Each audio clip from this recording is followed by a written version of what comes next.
Welcome to another episode of Empowerment in the 210, where we bring real stories of resilience and breakthrough of influential individuals within our city. We invite you to follow us on YouTube, Spotify, and Apple, and all the other podcast platforms. And make sure to follow us on YouTube as well under Empowerment in the 210. Now, before we introduce our next guest to you, we want to give a huge shout out to Q and his amazing production team with Infinite Productions. They are a full media production and digital marketing agency here in San Antonio.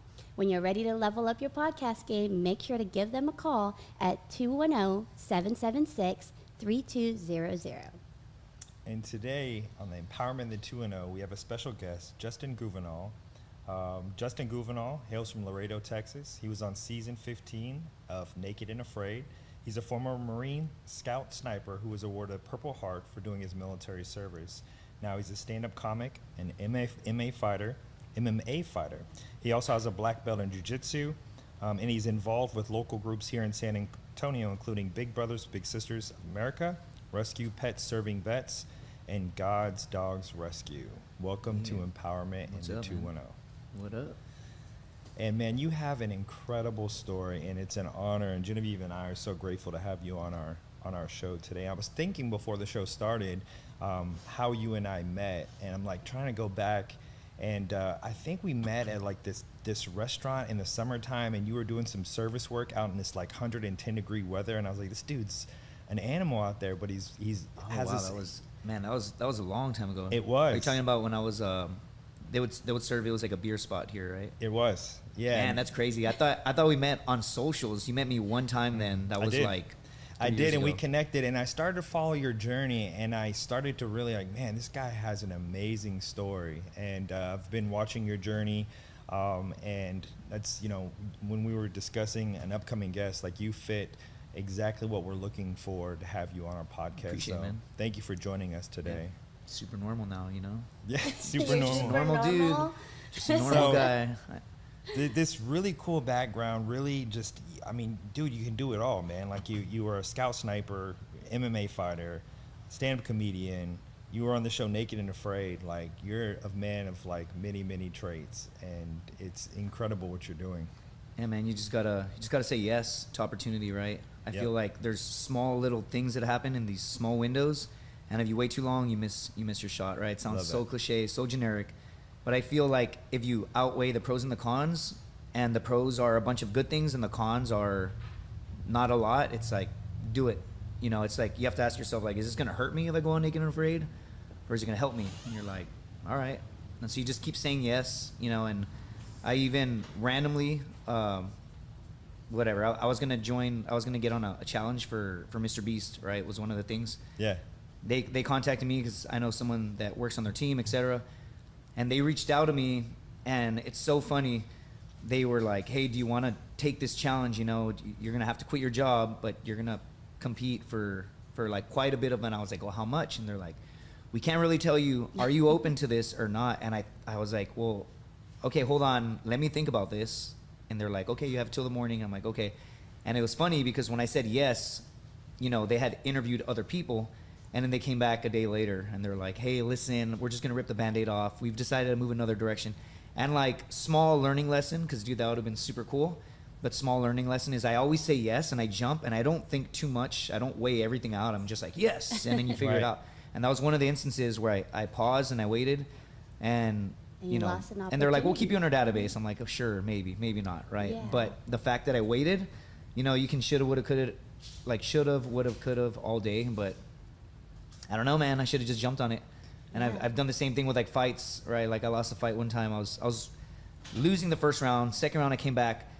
I was winning, right? I was almost knocked him out, and he was like stumbling, and all training camp, I practiced like this elbow, and right before I threw it, for some reason, like I hesitated and I didn't do it, and then I ended up getting a takedown because of ego, because he was a 2-time NCAA champion in wrestling, right? Wow. So my ego, whatever, I take him down, and then we scramble, and then I get choked, right? I end up getting choked, and I was telling the story one time to another fighter, and he was whatever, he had just smoked pot out in the parking lot, so he's like all guru like, And I'm telling, they're like, hey, how'd your fight go? And I'm like, yeah, and then this, and then I almost knocked him out. And I'm telling like this super dramatic story. I'm like, oh man, and then he was falling down, and then I was gonna throw, and then he just interrupted me and he goes, did you win? And I was like, no, but I almost knocked him out. And then he doesn't even think of what he says. He's all high, and he goes, huh, man, I could write a book about the shit I almost did. And I was like, he has no idea how powerful that was to me. I still remember it. That was like in 2017 or 2016. I've never forgot about that, right? Like, I can write a book about the shit I almost did, right? It's like, you just have to do it. Just pull a trigger, right? And jump on opportunities. It's like, can you imagine how different my career or life would have been if I was like, if I had won that fight, the manager that I was working with was like, hey, if you win this, we're going to send you to Japan, you know, and you're going to fight this. And I was like, yeah. And then I didn't. So it's, again, I could write a book about all the shit I could have done, but I didn't. Right. Yeah, that's so profound. I'm so glad that you said that, because there's, I don't know if you've ever heard of Mel Robbins, but one of his sayings, teachings is about the 5-second rule. And they said that 5 seconds, that micro moment and the decisions that you make could dramatically change your life. And you really touch upon that. And it's a great testimony too, especially for people who are still looking for those opportunities. And not only just spotting it, but also moving in action towards it. So I love that. Thanks for kicking the show off with a bang, man. We Yeah. just got right into it. I love it. Yeah, I no, love it's it. great. I was going to make a joke about No, I love it. You were like, you can change your whole life in 5 seconds. I was like, well, that's kind of how we're all here, right? Mm-hmm. Like, last minute decision anyway. But Well, Yeah. ironically, like, I'm glad that you didn't go Mr. Beast, because you wouldn't be sitting here with us Yeah, today. honestly, So yeah. it takes us right here to this moment. So Everything, dude. let's start back. Let's start from the beginning. And you grew up in Laredo from humble beginnings. You were telling me a little bit before the show started about how you grew up. Tell our listeners how you grew up, and you joined the Marine Corps at a very young age. Tell us, like, ultimately what made you decide the Marines growing up, where you're from. So I'm from Laredo, Texas. It's a border town. My mother's from Mexico. My dad is from Ohio. My dad speaks perfect Spanish, right? Somehow. He's a white dude. My mom is, again, from Mexico. They got married. They split when I was, I think, 4, and or they got divorced. And then, you know, my mom, single mom, right? Just circumstances had me moving like household to household with different family members. And, you know, I never really thought anything of it until I got later, until I got older. But I would sleep on floors. That was like my thing, right? And I didn't understand until I was like in my 20s, and I was like, yeah, it's like, you know, I didn't have a bed till I was 11, and people are like, wait, what? Wow. That's not normal. And you're like, no, it's, oh, wow, you know, but then you realize that my mom, I always had food, I always had love, and I always had shelter, right? And those are 3 very important things. And like, it's not that bad if you're going through it with like your mom, you know, it's like, it's not the end of the world, right? And I had no idea that it was all chaos. She'd be like, hey, sweetie, we're moving again. And I was like, oh, cool, where are we going, right? And then you get older and you're like, holy crap, right? And so that's where I grew up. And then I remember when I was 11, I was trying to use the phone past 11. It's so weird. My mom would kind of let me do whatever I wanted, and then randomly would just set down some random ground rule and be like, hey, you need to get off the phone. And I'd be like, and she'd tell me like Moms hey, still do that Yes, today. yeah, we do. Yeah. what I'm saying, she'd be like, I can be on the phone till 2 a.m. or whatever, right? And it didn't really matter. And then one day she'd just be like, hey, it's past 11, get off the phone. I'm like, what? Where is this new rule, right? And she'd just flex. And so I was talking to a friend, and I was attached to the wall, right? Because we used to have a cord. The old school. Before the kids cordless days, today right? don't know about Yeah. that. You just have to like lay down, Yeah. like Hide turn- the cord. Yeah, Right. or you'd go around. Strategically? Yeah, you'd go around the Yeah. corner, right? Because you're like, my mom can hear me in this room, so you'd go and like lay down in like the laundry room on the phone. So Yeah. dumb, but like, or like sometimes you're like, hold on, I can't hear you. Like, you'd have to fix it. But yeah, I was laying down on the floor, and my mom was making me hang up, and so whatever, I hang up, and she says, when you're 18, you could do whatever the hell you want, but you're gonna be out of my house. And I think she was just saying it, right? Like teaching me, or I don't know why, but for whatever reason, she was just saying it. And I think a lot of parents say stuff like that, but I don't think they actually mean it.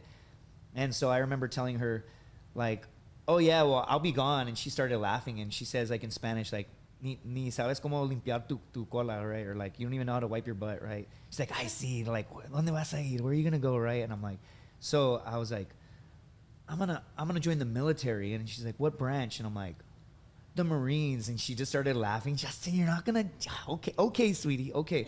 And I never forgot that conversation. I can remember like the layout of the house, where the couches were. I could tell you like everything, right?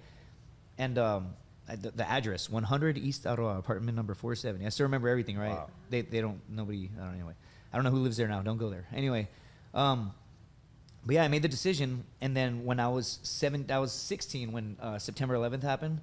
And then when I was 17, the youngest I could sign up, I signed up for the Marines, and my mom had a cosign. And like, whenever I say that, even right now, you see how like my voice changing. Like when I tell stories, I'm not present, right? I genuinely go into my head and I like kind of relive it. So, Powerful. yeah, when my mom when I wanted to join, it was the height of the Iraq War, 2003, and I was gonna go for the infantry, right? And she said, "Are you sure this is what you want to do?" And I was like, "Mom, I want to go fight." And she was like, "Okay," right? And I get all emotional as I get older. And she signed, and then when she signed, she grabbed me and she hugged me, and she just started crying. And I was a little kid. I was like 17, like big deal, you know? And then, yeah, that was it. She never wanted to stop me from doing what I wanted. And then what's the trip is I ended up joining the Marines and going to Iraq. And my first patrol that I ever did, never left the wire. I remember just thinking to myself, like, I'm not going to sit here and pretend that I went through tons of combat and tons of firefights and stuff. I got in some, right? Still got blown up 3 times. But, like, the first time I got blown up was my very first patrol I'd ever done. And I remember they, like, shot mortars at us on the way over there. And then other than that, it was just complete boredom and just silence for, like, 4 or 5 hours, like, nothing, right? That's how a lot of Iraq is. You're just bored. And so I remember just setting my rifle in the truck and thinking to myself, like, oh, this isn't even that bad, you know? Like, it's kind of boring, actually. And like the second I said that to myself, I just blacked out, right? And you feel it. You see a flash, and then you feel it. And I got knocked out. And I didn't know it at the time, but we had hit an IED, right? And we didn't have armor. We used like sandbags as our armor on the floor, because this is 2005, right? Like I have a picture of it. The sheet metal was like our armor, and they told us to throw our packs over the side, right? Up armored trucks hadn't hit the infantry battalions for some reason yet.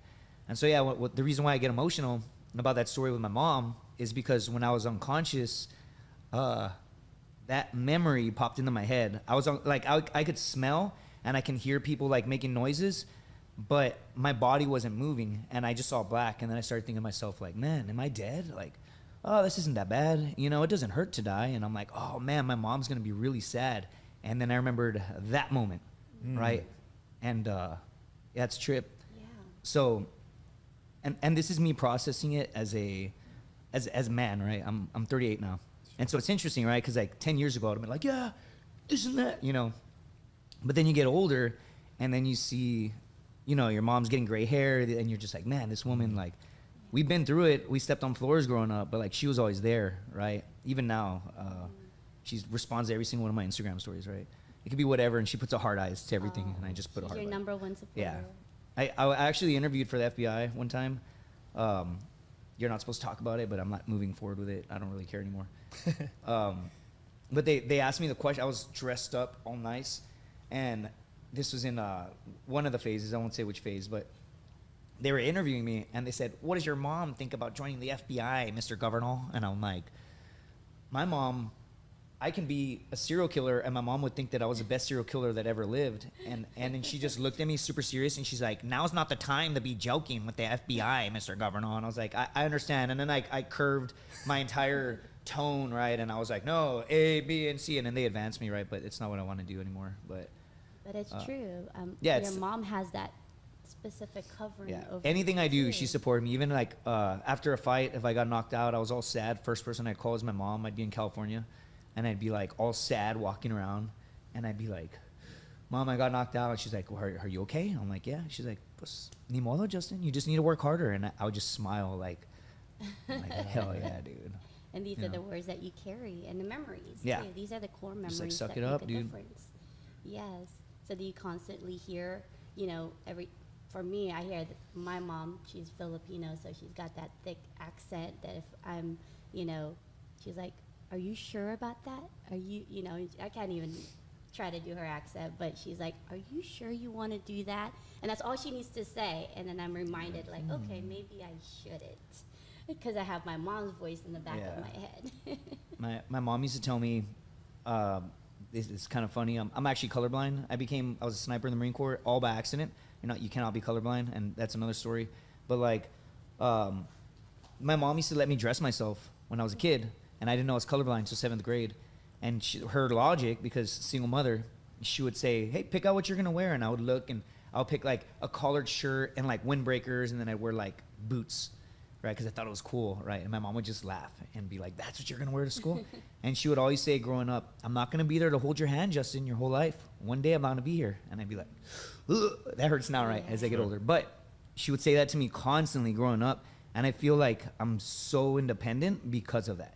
She'd be like if I got in trouble, one time I had a bunch of warrants for speeding tickets. I was an idiot. Like, I was just a kid. I would just crumble them and throw them in the back seat.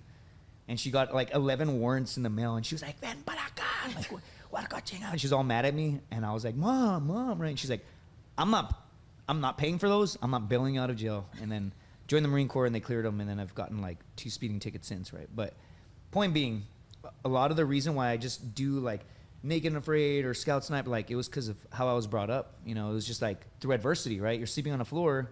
What are you gonna do? You're gonna sit on the ground and cry and go to school the next day all sad? Or are you just gonna be a regular functioning member of 5th grade and get suspended occasionally, you know? Yeah, that's true. I mean, when you're going through that stuff, you're trusting your mom too, right? And then it's in your viewpoint, it was an adventure. Yeah. You know, and that's the best way That's you what can life look is, at man. life. Yeah, that's what life is. It's an adventure. Yeah. People are like, it's crazy when, like, I did the Naked and Afraid thing, right? It was fun. But then people will say, like, I can never do that. I was like, yeah, you can. You just don't embrace life, dude. It's What's the the worst mindset. that happens, dude? You get sick and get freaking parasites in the middle of the jungle. That's what happened to me a second time. Badass, second dude. time. Badass. Second Do I regret it? Hell no, dude. I was like making jokes and stuff. They didn't show any of that. Like, they just showed when I was like shivering in the water, and like it was on loop. And they're like, next week, and they're like, week, feverish, and I was like, week, what? I was like making jokes, right? And they just on loop. They just showed me like dying, right? But in reality, I was like, don't zoom in on my blur. You thought it was small before. It's inverted now. That part didn't make the edit, right? But that's what life is, man. Just we're all gonna die, dude. Like, in freaking 80 years, nobody in this room will be here, dude. Like, so just embrace it, dude. Just jump on experience, and if you somehow pass away in the process, you do, but you probably You have a won't. great story. Yeah. You have an amazing story, and I'm talking about that word embrace because you embraced your journey in the Marine Corps. You worked your way up to a sniper. You came back with a Purple Heart, and you were there in like the really rough times, if I remember correctly. Like, going back through that time, that's when it was really bad over there. Yeah, it was bad-ish. This was 2005. I was in Haditha, and my battalion the year prior went to Fallujah. They were there like 6 months prior, right? And so they fought hard, man. Like, I think our deployment, we lost 4 individuals, 4 Marines, and the deployment before, they lost 33. And I think they lost like 17 of those in like 21 days of fighting, something like that, something crazy, right? And they fought, man. And it was such an interesting time to be in the Marine Corps because they all just got back, and this is going to be dark, right? You can edit this part out if not. But they would just, like, one time I saw all my friends doing push-ups, and this one Marine, this is stuff you don't hear typically on I would assume on podcasts and stuff, but you have to understand, 19 going over, like, I was 19 when I was in Iraq. I turned 20, and a week later I was coming back from my whole first deployment, right? I was 20 years old. I remember I ordered a beer at Hooters, and they were like, sorry, sir, we can't serve you. You're not 21. I was like, please, I just got back from Iraq. And she's like, I'm so sorry, I can't. And I was, this is why they don't let 20-year-olds drink, right? Because I was like, made a scene, like, what have you done for your country? I was like pathetic, dude. But I was a kid. I was acting like a kid because, 2 weeks ago, I was a freaking teenager. So it makes sense now as a man. I would never do that today. I don't even care. Like, I don't even think Iraq or Afghanistan was even about fighting for the country, to be honest, at this point. But anyway, getting super sidetracked. So You're your good, friends man. were doing What's that? push-ups. Yeah. So my friends are doing push-ups, and I look over, and we have a barracks, but there was so many Marines flooded because there was like a troop surge to go to war and stuff.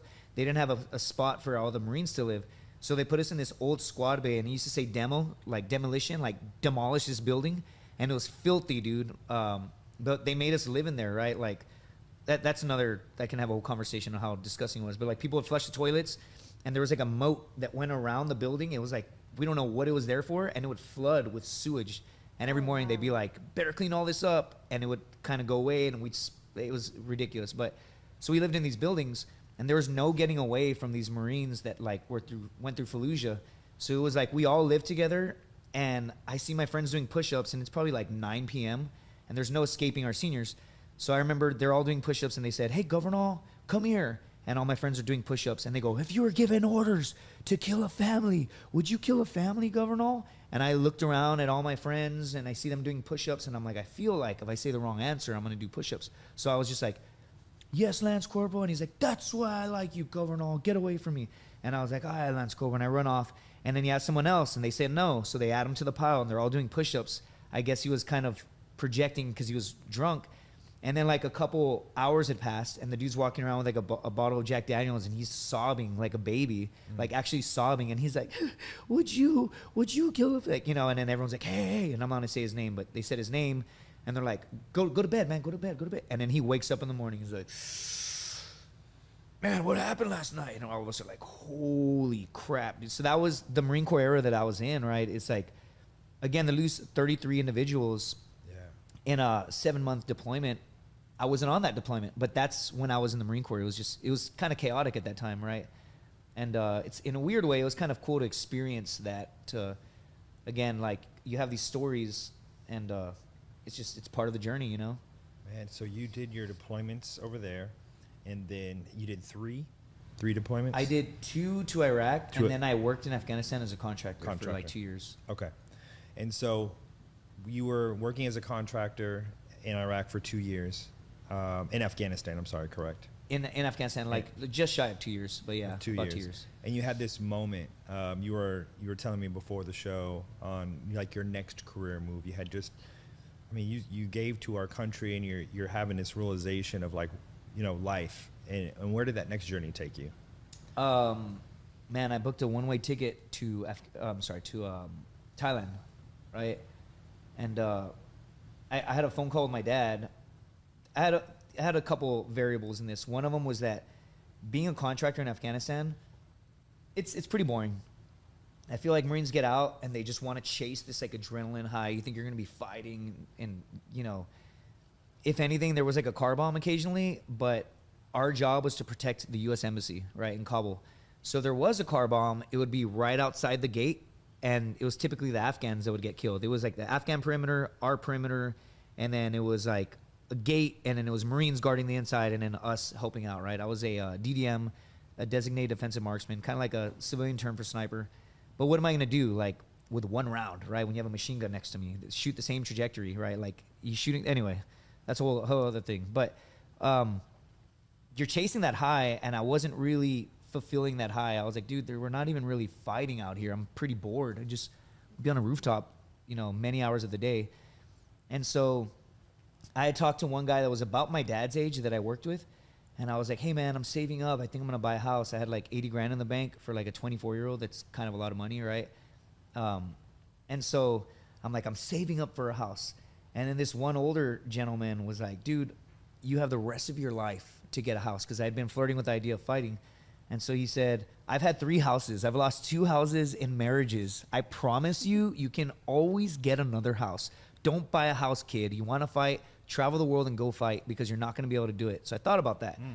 And then I talked to my dad, like, hey man, I'm thinking of moving to Thailand. I want to get some fights out there. And then long conversation, but he ends up saying like, hey son, don't be 55 years old one day with a mortgage wondering what if, right? He's like, I wanted to be a musician and I wanted to move to Nashville, but instead I had you. And I'm not saying that it's a bad thing. You know, this is awesome. I love you, but like, I will never know what my life would have been, right? So he's like, don't be 55 one day with a mortgage wondering what if. So I just was like, that's it. So I put in my 2-week notice. I remember I Googled it and I filled in the blanks and I turned it into my boss, who's a South African. And he's like, they would call me Ears because my ears are messed up. And they're like, Ears, this is very professional. I was like, I just Googled it and filled in the blanks. He's like, you fucking idiot. Don't tell me that, right? And so, but yeah, man, I quit, booked a one-way ticket to Thailand, and I had 2 fights out there. That you skipped a point, so tell our listeners, if they don't know about the ears, like where that comes from, the wrestling, I'm assuming, the fighting. Yeah, it's just from getting beat up, really. Like, I feel like a lot of smaller dudes will get it. I'm not the biggest guy on camera. If any hot girls are out there, I'm 6 feet, right? Everyone else, I'm 5'5", right? But yeah, like if you're a smaller dude, you're gonna get kind of smash your first like 3 years of training, typically it's going to be on one side, right? Because you're just getting rubbed into the mat and you're stubborn. And then just through time, the other one gets messed up too, right? But yeah, it's just from getting hit a lot, you know? But yeah, my name was Ears when I was in Afghanistan. That was my call sign. Everybody just called me Ears. And I was like, what's up, dude? Like, and you usually want to stay away. Like if you see somebody with cauliflower ears, like this dude kind of, you know, he knows what he's doing. Like yeah. I've been beat up with guys without it. Like my old coach doesn't have them, and he would beat me up. But for sure, right? Yeah. Even like the other day, I was leaving. I don't know if you all know Maeve in San Antonio, right? Mm-hmm. My buddy owns it, Clint. But So I was leaving Maeve, and one of my friends was standing there. She's gorgeous. She's like 6 feet though. You know what I'm saying? And so I'm just talking to her, and this dude just walks right past me. He's like, "Excuse me." He's like, "You're very beautiful." To her, the dude's like my height, dude. And he's like, "You're very beautiful. Is this your boyfriend?" And she just goes, "He is right now." Right? Like, and so the guy goes, "Good to meet you." And he squeezes my hand like so, like not even kind of hard aggressive. I mean, like tries to go as hard as he can, right?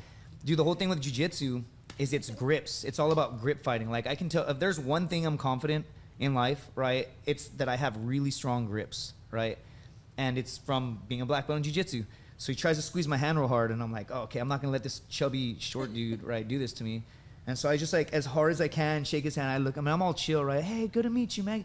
And then he starts kind of folding, and then I see him look in my ear, and then he backs off, right? And he's like, "Oh, hey, man, you wrestle?" I'm like, little bit. And he's like, "Were you ranked?" I'm like, "I never wrestled, man." He's like, "What did you do?" He starts trying to probe me for info, and I'm purposely giving him very little so he can like dig his own grave mentally, right? Right. And then he's like, "Oh, that's cool, man. Anyway, hey, that's cool, dude. Good to meet you." And then he just gives me the softest handshake, right?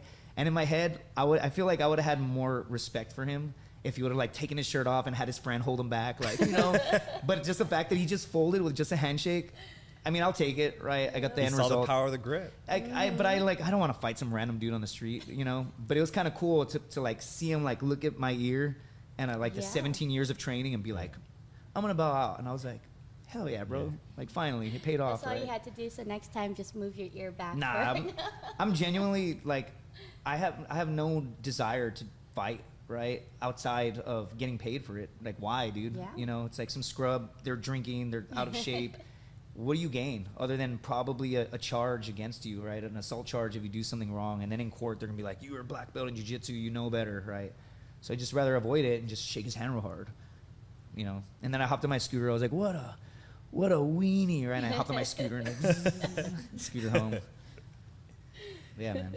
And you're kind of overshadowing the black belt aspect because that took a lot of years. I mean, that's the top honor in jiu-jitsu. A good friend of mine is a white belt. We were talking about this, and it takes a long time to get and to tell us the process on getting the black belt, how long it took you to receive that. Freaking about 11 years of just 2 days, 3 days. Even right now, I'm sitting here, I'm in pain. My back hurts for like no reason. I'm just sitting here. Man, dude, I could just go over all the injuries. Like, I lived in Thailand for 6 months, had 2 fights out there. Like, with pro and amateur, I had like 21 fights. I can't even tell you how many competitions. And every time you learn something, dude, you know. And when you get your black belt, it's such like a roller coaster. It's more than just like, hey, I showed up every day. It's like a learning process, right? At the end of training on Wednesdays, I train at Unity Training Center, right? But on Wednesdays, we like all the black belts go in a circle and they give a piece. And my thing that I always say is I feel like, you know, you just have to show up, and there's so many lessons to be learned in just showing up, even when you don't want to, right? And I say, like, because I work in data now, and so I always say whenever you look at a line graph and you see it moving up and down, if you look at like a week's worth of data, you're not going to be able to see improvement, right, or any sort of change. It's going to be very erratic, right? But then if you back out and you look at the data over the course of a year, 2 years, 17 years, 11 years, you're going to see that you're going to have a lot of ups and downs, but ultimately where you are in 17 years is going to be completely different point where you started day one. So you're going to do this. There might be days like the stock market, you're down here, but ultimately you're going to be up here one day, right? And so I always tell people like, hey man, there's days that you don't feel like showing up, but I promise you're doing this, right? You're not going to be, maybe on a week scale, you're at the low point, right? But that low point, 5 years ago wasn't even, it was higher than you've ever even imagined, right? So you have to just take that into consideration.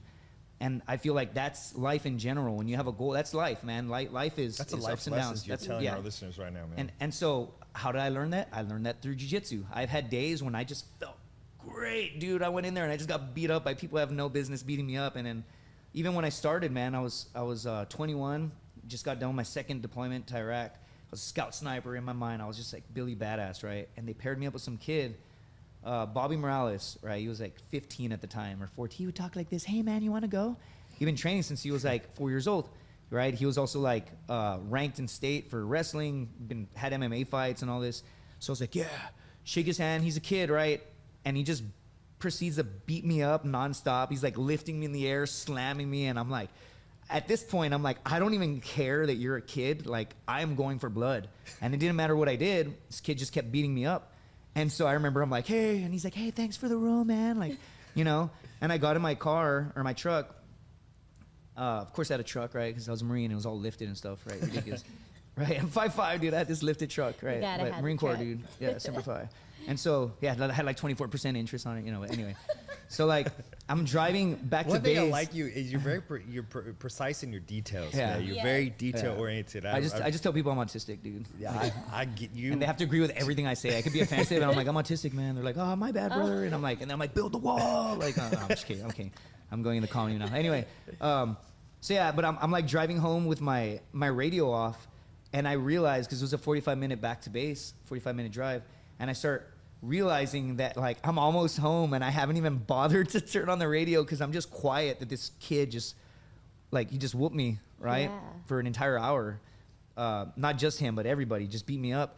And that was my start of my journey, right? So day one, I'm down here, right? 17 years later, my lowest day is still way up here, right? And that's a life lesson that I've learned through jiu-jitsu. So I've shared that with people on the mats, right? And hopefully it helps. And if not, then the next guy has got some advice for you, right? But after you train for so long and you go, man, I've gone through breakups, dude. I got over a breakup because of jiu-jitsu. And it wasn't because of jiu-jitsu. It's because of me explaining to a student. They were like, I was like, there's so many life lessons. And then they legitimately said, how so, right? And they were like pretty green. And I said, okay, for instance, you want a submission, right? Imagine holding onto someone's arm, going for the exact same submission every single day, and you never get it. At one point, you're going to have to realize that you're wasting energy, and you have to let go and move on to something else so you can find what's right. And I was like, oh my God, sometimes you need to let go. And they're like, man, that's pretty deep. And I was like, oh my God, I need to let her go, right? And I've been chasing an ex-girlfriend and trying to make it work. And then in me just explaining a life lesson, I was like, holy dude, why don't you take that advice? And that's genuinely how I got over a breakup, right? And it's jiu-jitsu has all these lessons. I can get all deep with it, but yeah, man, it's broken my rib, cracked my jaw, been knocked out several times, my back hurts, torn my knee. My nose, right? Look at that. Whoa, one nostril's bigger than the other from getting broken so many times. But there's lessons, man. Absolutely. When did you actually start fighting in MMA or start competing? I think like 2011 was my first match. Wow. I was in Thailand. Tell us about that one. They were giving like, first they were like, hey, you're gonna fight this Thai guy.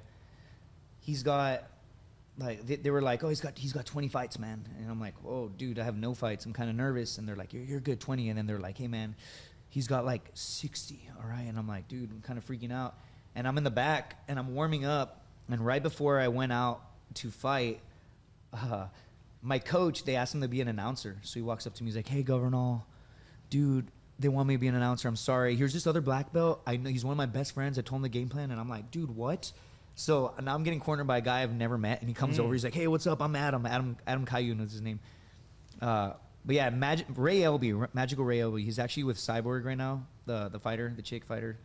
Yeah, familiar. Yeah, Justino, Cyborg. Anyway, they're married now. But it was funny, man. As I'm warming up in the back, I have no idea what I'm doing, and I'm just doing squats. I don't know about shit. Like, I know how to shadow box, but I'm just like, I'm doing jumping jacks and squats. I don't have anybody in the back with me. I'm just panicking. What belt were you at this time? I was a blue belt in blue belt. jiu-jitsu. Okay. And so it was funny, right? They were like,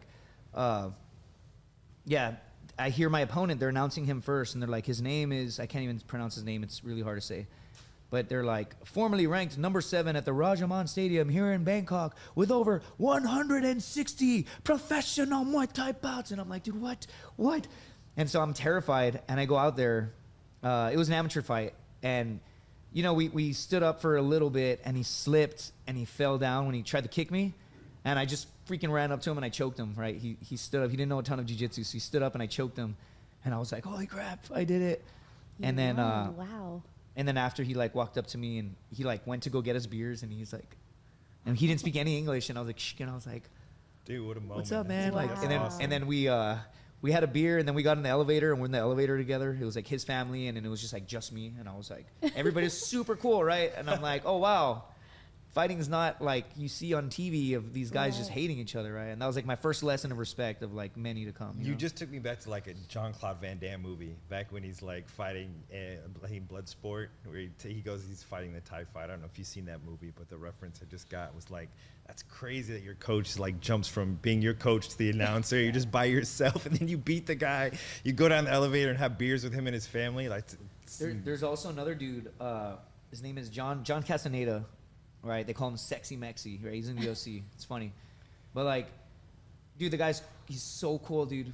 And I fought him in downtown Las Vegas it was called Combate Americas at the time. Didn't really know him. I took the fight on a very short notice. And if I'm being transparent now, like, because I'm not fighting anymore, I lost that fight. There's a reason I lost it, and it's not my reason is an excuse. Again, every fight's a lesson. And to be honest, I hit him with like a really good knee early on in the fight, and I hit him, and it was such a clean like hit, and he even went ugh, and he like made a noise, and he walked up to me and he goes, good shit, dog, good shit. And I remember for some reason I high-fived him, right? And mentally I just started kind of folding right there. Like I kind of just ran the rest of the fight and got beat up for 3 rounds. It was great, right? Live television. And when I was done, I was very angry at myself, because I feel like every fighter's done it. We're like, I don't care, I'm going to get killed, and then they win. And then, you know, I've done that. And then there's fights that you kind of, whenever you win and lose a fight, I feel like it's the mental battle, dude, right? That's always the thing. And so I ended up losing the fight, and then I get a friend request on Facebook, and he freaking adds me. And I was like I'm talking minutes after, dude. Like, I just lost a fight, and I'm all sad, and I get on my phone. And when you win, dude, like when I won for Bellator, I had like hundreds of text messages. Congrats. I was like, I am the man. When you lose, dude, it's like your mom, like, good fight, mijo, you know? And so like, I look at my phone, and I get a friend request, John Castaneda, and I'm like, what the hell?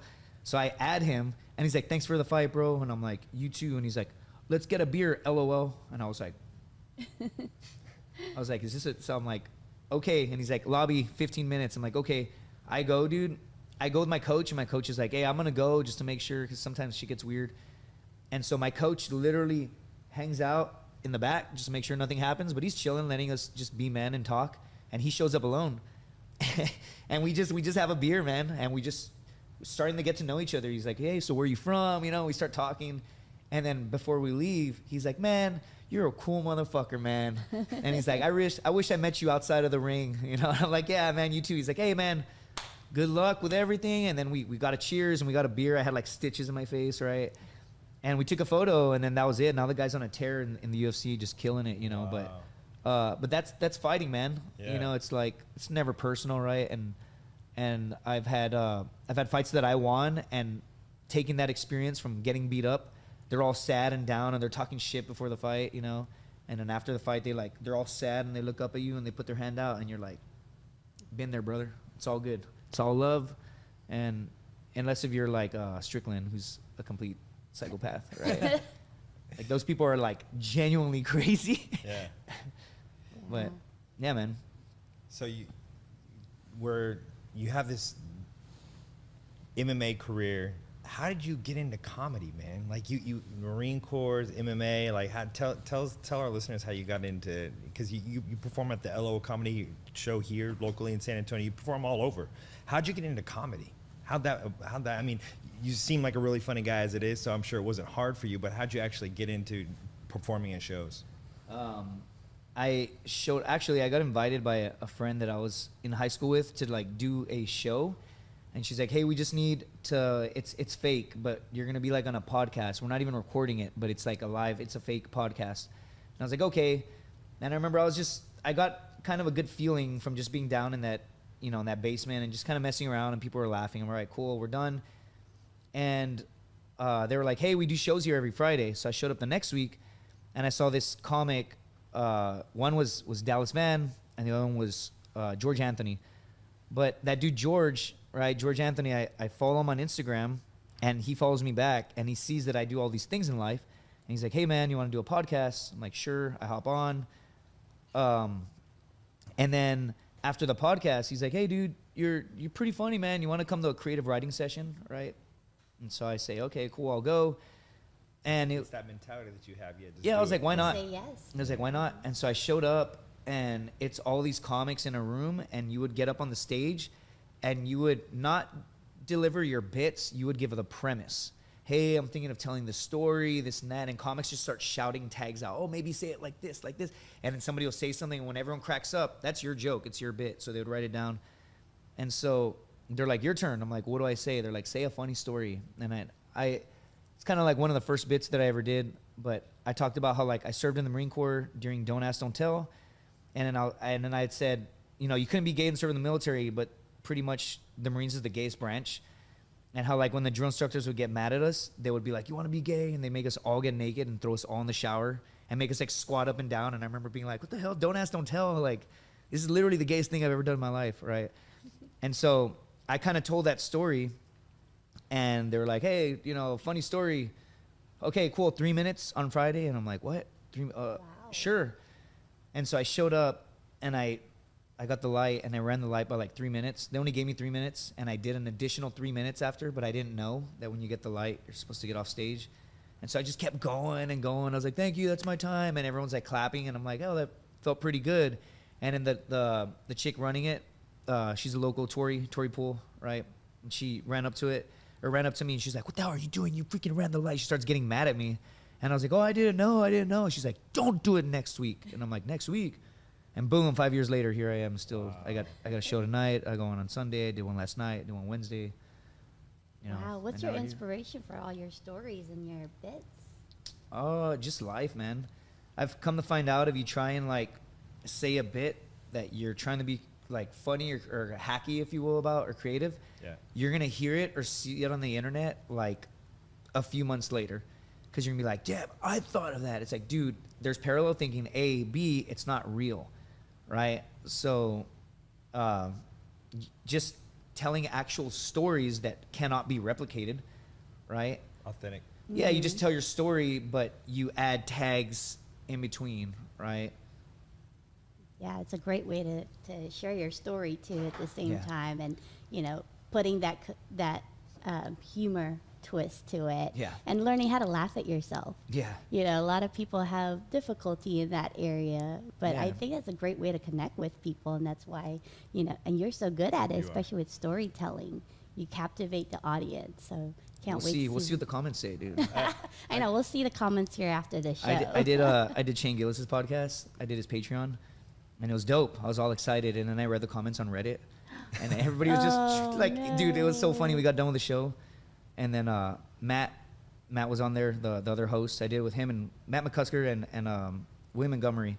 And they're all, oh, dude, don't read the comments. Don't read the comments. I'm like, whatever. So I jumped on Reddit, and everyone's like, who the hell is this random guy? And people are like, he's making me unsubscribe. And then I talked about Iraq, and I'm going. And then one of the comments said, he should have died in Iraq. And then someone said, no. And they put like a skull, and I had like 400 or 500 upvotes. And I was like, and that's when I started laughing. I was like, all right, I'm going to go ahead and get off of here. And I tried to defend myself. And then they tagged me on Reddit, stay out of the comments, brother. And I was like, this and that. And I comment, and he's like, I'm trying to help you. And every time I would comment, I would have like 200 downvotes, right? And then like someone would be like, stay out of the comments. It would have like 600 upvotes. And I was like, so we'll see. Yes. But also, I kind of don't care. I got like 400 followers on Instagram because of it or whatever. But. There you go. How'd you get on Naked and Afraid? A buddy of mine was on there. I know I keep dropping names, right? But it's just how I remember things. Zach Benton, he was on a season before me. And What do you tell our listeners? Like, how do you qualify to be on Naked and Afraid? That's what I'm saying. Like, he just called me. He's like, hey, bro, I just got out of the jungle. I was telling him about you. I think you'd be great. And I was like, sure, yeah. And in my head, I thought it was fake. But oddly enough, I'm not going to be one of these, like, manifesting life. Like, everyone talks about manifesting. You know, like, when women are at a bar and they're all drunk, they're like, I'm going to manifest a good man. I'm like, how about you manifest not drinking anymore? You know? Maybe. That's a start, right? But anyway, however, I'd written. I love the realness. Yeah, I'm just being honest. That's because I saw a Yeah. girl one time crying, and she was at a bar, and she's like, I'm gonna manifest a good man. And I overheard her saying it, and I was like, dude, you're sloppy drunk. Like, what man's gonna walk in the bar and be like, my wifey? Right? Like, no, it's like, I am not gonna come here and find you just sobbing. Anyway, whatever. But I freaking wrote down on a sheet of paper, like, things I'm trying to do to build my brand. I'm like, do this, do that. And one of the things that I wrote was get on TV, right? And then I just kept writing. And then randomly I get a call from my buddy. Hey, man, just got out of the jungle. I'm naked and afraid. I told them about you. They like you. You still need to apply. Do you want the link? And I'm like, sure. Sends me the link. I do an interview process. I am literally being this dude the entire interview, right? Like, they're like, what can you not stand in a partner? And I'm like, oh, I know what you're doing. You're going to pair me up with someone I can't stand. So in that case, whatever you do, don't pair me up with a big booty Latino woman. That's genuinely what I said. I swear to God.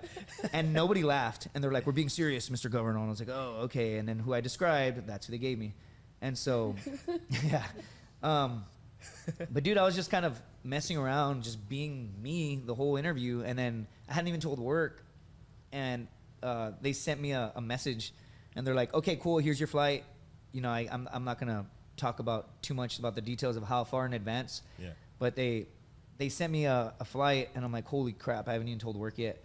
So I asked my boss, hey man, do you think I can leave for like a couple weeks? I'm gonna go on this Naked and Afraid. And he's like, oh, we'll see. I'll ask. And I was like, here's the thing. It was like on Slack. I was like, here's the thing. Like, if you're not gonna let me go, I'm gonna quit my job, dude. And he's like, oh man, okay. So they let me go. Not fired me. They let me go on the challenge, and that was the first time.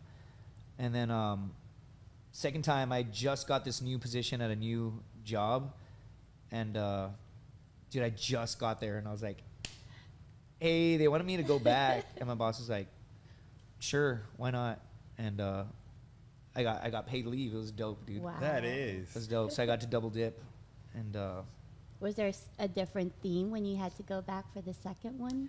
the first one was just like survive. And I was in Guyana. It's technically not the Amazon, but it's pretty much the Amazon. It's like a technicality. It's all attached. You're just like a little bit more north, but literally it's the Amazon. It's the exact same atmosphere. And yeah, that was the first one, is just survive. And the second one was a team of, there was 9 of us, and they put us in 3 teams of 3. And yeah, it was dope, dude. It was pretty fun experience. So they had different challenges for you to do on Yeah, that one. they gave it, everyone else was Yeah. like 2 dudes, girl, and then I got 2 females. Right. You got lucky. And one of them, if you watch a challenge, and she already knows, we're very close. Like, she's definitely not bad to look at, right? So it was just awesome being out there they were just beautiful people, and it was just super cool. There was a fun dynamic. Like, it was awesome, man. It was an experience that, like, I can text her right now, hey, talk about you. She'll be like, oh, awesome. What'd you talk about? How have you been, right? Like, and then, yeah, you can already watch it, it's out. But, like, my whole team got killed the second time that I was out there. Like, one broke her tibia. The other one got, what was it? Cellulitis in her head. Her whole freaking head swole up. They had emergency get her out of there. And then I got parasites. Wow. And no one else left from the rest of the 6. They all survived. But it's because we caught and ate a pelican, and we're thinking that there was something in there. And You so, caught a pelican? Like, yeah, it's pretty Yeah. it's pretty gruesome. You can watch I the gotta go third look at this episode. episode Yeah. for sure. Watch the 3rd episode of Castaways. But dude, it was a freaking experience, man. Yeah. It was dope. I lost all this weight. I had all these medical problems when I got back for like a couple weeks. Your body's just not okay. You're like eating and you're just like not going to the restroom correctly. You're like, something's not right. And you're Yeah. continuing to lose weight, and then you come back and you're like, worth it, dude. Worth it. Fuck yeah, dude. Worth it. Like, why not? What else are you gonna do? Just Freaking do it. Just go to your corporate job, motto. 9 to 5. You know, if you do the math on like how long you sit in this position, and if you do 40 hours a week times 50 weeks a year times 30 years without sleep continuously 7.5 years in this position. And then I told someone about this and they're like, oh, you read this book, right? And I'm like, no. So I'm not the first person to think of this, right? Just like I talked about the jokes thing. Like guaranteed, like people have gone through it, they get their phone and they start typing in calculations and they're like, holy crap, that's 7.5 years in this position. So it's like, why, like you're never going to make it out of that if you don't just keep gambling and jumping on TV shows and getting parasites, you know, I guess. Well, you're one of the few people that can say that. Anyone could say it. Anyone could just do it. Just do it, you know? You absolutely have one of the most intriguing like journeys of anyone I probably ever met, and that's what distinguishes you from everyone else, man. You have such an awesome journey. The way you carry yourself and tell your stories is 100% authentic, and I appreciate that just sitting here with us. But you also have a servant's heart, man. And I watched a video that you had sent me about your love for animals, specifically dogs. You're involved with the Rescue Pets Saving Vets, and you're also part of God Dogs Rescue. Yeah. Tell us a little bit why you're so passionate about pets, specifically dogs. It was that one's Rescue Pet Serving Vets. You said saving, and it's only because I work with them and they're struggling, right? They're always struggling to keep the rescue alive, right? But Rescue Pet Saving Dogs? Rescue Pets Serving Vets. Rescue Pet Serving Vets. Yeah. It's this woman in San Antonio. Her name's Jan. She has such a beautiful heart. She like, you go to her house and you're like, how do you, like, same thing with my house. You like, how do you live like this? Girls will come over and be like, you live like this? It's like, yes, it's for the dogs. Anyway, just kidding. Unless you're hot and, you know, no, then I'm super clean all the time. Anyway, yeah, this is my first foster. Right, her name's Mia. It was in that video. And I saw a post on Facebook get shared, like, hey, they're going to put her down, and it's like her little cute face. And so I went to ACS and never fostered, and I pulled her. I was like, I can hold her for a few days. And I pulled her out. And at the time, I had my other pit bull, Walter, right, this huge pitty from the street that was, like, neglected. And so I brought her in, and they were cool. They were friends. And so, you know, she would growl at everybody when I just got her. And after like 7 months of giving her like love and attention, she healed, right? And people would come over and she's like, oh, hi, a human, right? And all this stuff. And so, you know, I gave her up to another veteran. They're like, hey, we found a home. You got to go drop her off. And when I dropped her off, dude, she would follow me. Like if I went to the other side of the house, she would follow me. And I dropped her off at her new parents' house. And when I walked to the door, she ran up to the window and she was like, where are you going? And I was like, oh man, this hurts. And I got in my car and I just cried, right? And I hadn't cried in like 10 years. Like people in my family would die and I would just freaking hold it in. But a lot of that was from like my upbringing and from the Marine Corps.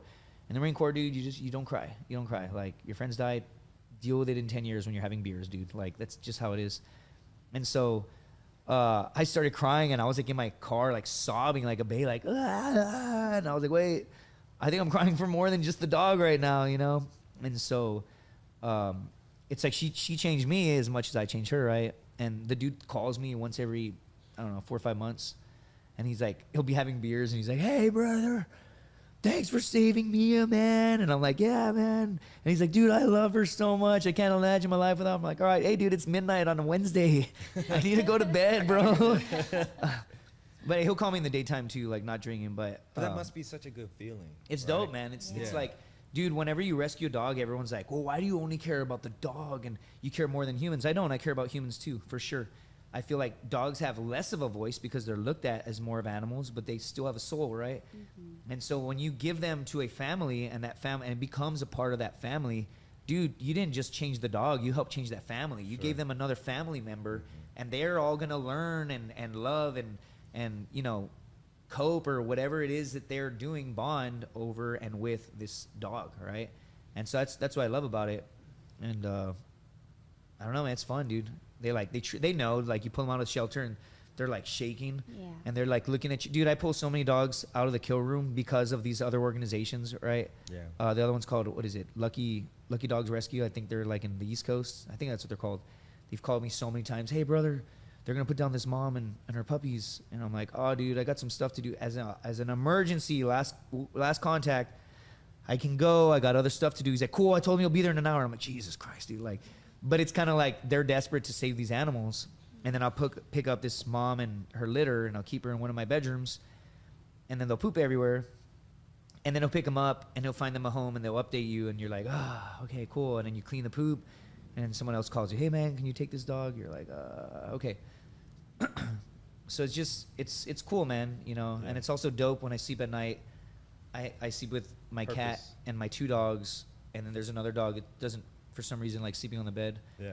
And so it's awesome, dude. Yeah. I like one dog sleeps between my legs, the other one just kind of sleeps right here. My cat wakes me up a million times. Surrounded by true love. Yeah, it's awesome, dude. True love. It's different too, especially when you're getting a rescue. Like I've had, you know, where we had a puppy and, you know, he was a beagle, purebred beagle, and then there was another one that we rescued from the pound, and just a difference in the mentalities and their attitudes. And then just recently, well, actually about a few years ago, we rescued a Dalmatian from being put down. And Dalmatians are very high-strung, so they were like, well, you know, this is going to be her last opportunity, and then we're going to put her down. And so for the last few years of her life, we were able to bring her into our house, and it made a huge difference. So that, I totally get that feeling, just being able to help, you know, especially if it's their last few years. One thing you said in that video that you shared is you won't ever buy another dog. There's too many dogs out there to rescue. And so, true servant's heart, man. And, you know, we like to start with gratitude. We always like to end with gratitude, too. You had an amazing journey, you know, from joining the Marine Corps, MMA, black belts, to live comedy shows, to being on Naked and Afraid. There's nothing you can't do. What's next for Justin Governale? His next step? I'm gonna go to Utah in like 2 weeks. I'm gonna do the Black Rifle Coffee podcast. And Tell our listeners really quick about that story. That's cool. I had moved from California. Essentially, there was a friend of mine that was dating the vice president of Black Rifle Coffee at the time. And she was playing my videos, and he was like, oh, this guy's funny. And then one of the videos is me taking my degree out, saying, like, I'm rich, I made it, right? And I have a business degree with an emphasis in marketing, right? And I was living in California at the time. And so this guy's like, wait, he's got a marketing degree? Dude, we need someone. Send my contact info. And they were a startup at the time. And so I quit my job. 2 weeks later, moved from Orange County, California to San Antonio, Texas, even though I'm from Laredo originally. So it's kind of perfect the way it lined up. It's like the universe called me back, right? Mm-hmm. And yeah, man, I started working there. I knew nothing, and at the time, I'm like, hey, what do I do to my old boss? His name was Dan Holloway. He actually runs a podcast called The Drinking Bros, right? But yeah, at the time, he was my boss, and I'm like, hey, man, what do I do? And he just goes, make ads, bitch. And I was like, well, how? And he's like, 30 days, sink or swim. You don't figure it out, you're gone. And I'm like, dude, I just freaking moved across the country, dude. And I was at an Airbnb, slept in their equipment room, got an apartment. I was there at 1800 Broadway, next to Still Golden at the time. Was like the best time to live there. It was so perfect. But yeah, man, I worked there for 4.5 years, and then they went public, and I'm still very good friends with all of them, have good relations, and yeah, man, I moved on. I work somewhere else now, but it was dope, man. That's like, such a cool story. There's 4 people making all their paid advertising, and I was one of them. Airbnb. Yeah, I was at an At Airbnb an with Black Airbnb. Rifle, and then they sold for $1.7 billion. Crazy, dude. So, and if you see the amount of work that got put into it, like when it just started off, sometimes I consult for some companies, right? Like Sheath Underwear is their startup, right? And they always contact me because I understand. Like I went to their house here in San Antonio, and they're running the whole company out of a house, right? Half of it, and the other half is in Colorado, I believe. So I showed up. It's a house. It's got the whiteboard. It's literally identical. So I'm like, hey, dude, I know what phase you're in. Maybe try A, B, and C, and we work together. And yeah, I'm kind of consulting with them in the process. But it's so awesome. Like when you first start off, it's so inefficient because you're like, let's all sit at a table. And you're like, dude, the CEO doesn't need to be talking to the guy that does paid advertising. Like I should be making ads and you should be directing. But none of us had figured that out yet, right? So it was pretty dope to just see the evolution, and all of a sudden, hey, you're no longer in this meeting, right? You know, and just, it was awesome, man. It's a beautiful thing to watch a company build, especially when it's people that you see work hard and grow it. Yeah. And to see them just be successful, like at a ridiculous level, you're like, dude, that's awesome, man. It's kind of inspirational. So I'm assuming your ads worked. Yeah, I learned a lot, dude. I didn't have any knowledge when I got there and I left, dude. I'm a freaking Sink or swim, just do it. yeah. I'm not gonna like try to boast about it, but in terms of paid media and paid advertising, like, dude, I'm a freaking guru with that stuff, you know. It's very important in businesses. So I'm looking forward to that show, hearing that show. And you're going to be sharing some insights on how you started off, huh? Yeah, we'll see. It's gonna be way less PC than this, I'm sure, but. So how can our listeners get a hold of you? What is it? Justin Governale, Justin Governale on Instagram, JJ Governale on TikTok, JJ Governale on YouTube. I think that's it. Right? Great on Instagram. Follow him on Yeah, Instagram. follow me on Instagram. Like my pictures, dude. Come on. Thank you so much for your time. We enjoyed having you on the show. Thank you all. Thank you so much for having me. Yeah, so make sure to follow and subscribe on YouTube. And thank you again. Yeah. We'll see you guys Thanks, soon. Justin. See you guys soon.